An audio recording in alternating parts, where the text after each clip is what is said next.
केंद्र सरकारच्या धर्तीवर राज्य कर्मचाऱ्यांना दिनांक 1 जुलै 2025 पासून 58% दराने महागाई भत्ता वाढ लागू करण्यासंदर्भात अधिकृत शासन निर्णय काल दिनांक 25 फेब्रुवारी 2026 रोजी निर्गमित करण्यात आलेला आहे।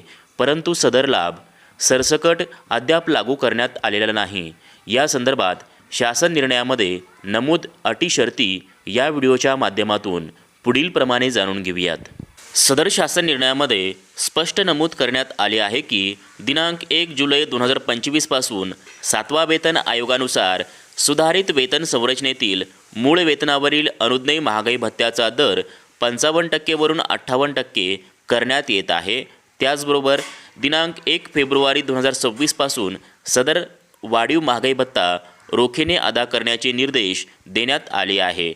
म्हणजेच माहे फेब्रुवारी महिन्याच्या वेतन देयकासोबत सदर 58% दराने महागाई भत्ता वाढ लागू करण्यात येत आहे।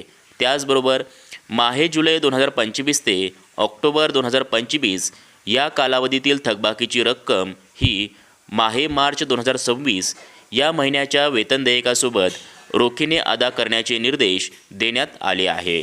त्याचबरोबर उर्वरित कालावधीतील थकबाकीबाबतचे आदेश हे स्वतंत्रपणे निर्गमित करण्यात येतील असे स्पष्ट नमूद करण्यात आले आहे।